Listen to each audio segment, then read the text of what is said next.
आता युरोप आणि भारत. आता युरोप आणि भारत याचा अभ्यास करताना आपलं दुसरं चॅप्टर कोणतं इतिहासाचं? युरोप आणि भारत. आता युरोप आणि भारत या घटकाचा अभ्यास करताना प्रबोधन युग. आता प्रबोधन युग म्हणजे काय? प्रबोधन युग ही संकल्पना माहिती आहे का सर्वांना? आता युरोपीय इतिहासात, कोणत्या इतिहासात? युरोपीय इतिहासात अखेरचा टप्पा म्हणून 13वे ते 16वे शतक हे कोणते युग होते? युरोपीय इतिहासात मध्ययुगाचा अखेरचा टप्पा म्हणून 13वे ते 16वे शतक हे कोणते युग म्हणून ओळखले जाते? प्रबोधन युग म्हणून ओळखले जाते. आता त्याच्यानंतर आहे धर्मसुधारणा चळवळ. अर्थात धर्मसुधारणा चळवळ म्हणजे काय? तर कोणतीही घटना घडल्याशिवाय कोणतीही गोष्ट होत नसते. कोणतीही घटना घडल्याशिवाय ती लिखित स्वरूपात होत नसते. आता अर्थातच धर्मामध्ये काहीतरी सुधारणा किंवा धर्माबाबत काहीतरी सुधारणा झाल्या असतील म्हणूनच काय झाली? धर्मसुधारणा चळवळ झाली. आता धर्मसुधारणा लोकांच्या अज्ञानाचा फायदा घेऊन ख्रिस्ती धर्मगुरू हे काय करायचे? कर्मकांडांचे स्तोम माजवायचे. कोणते धर्मगुरू?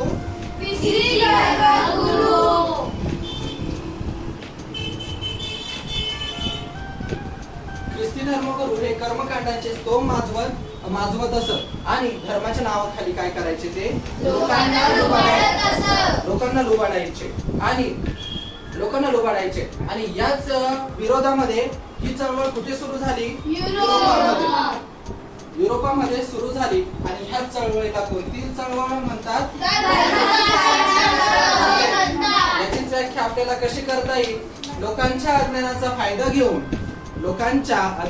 फायदा घेऊन ख्रिस्ती धर्मगुरू हे कर्मकांडांचे स्तोम माजवत असत व धर्माच्या नावाखाली लोकांना लुबाडत असत. याच विरोधात युरोपमध्ये जी चळवळ सुरू झाली तिलाच कोणती चळवळ म्हणतात रे?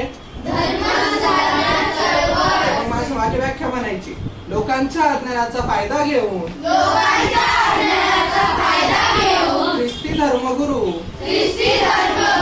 कर्मकांडांचे स्तोम माजवत असत. धर्माच्या नावाखाली लोकांना लुबाडत असत. याच विरोधात युरोपमध्ये जी चळवळ सुरू झाली त्या चळवळीला धर्म सुधारणा चळवळ असे म्हणतात. मग तुम्हाला समजलं युरोप आणि भारत या घटकामधला पॉइंट नंबर 1 प्रबोधन युग आणि पॉइंट नंबर 2 धर्म सुधारणा चळवळ. अर्थातच 13वे ते 16वे शतक हे कोणते म्हणून ओळखले जाते? प्रबोधन युग. आणि ख्रिस्ती धर्मगुरू लक्षात ठेवायचे ती चळवळ कुठे सुरू झाली, कोणत्या विरोधात सुरू झाली हे लक्षात ठेवायचं. हे समजलं तुम्हाला?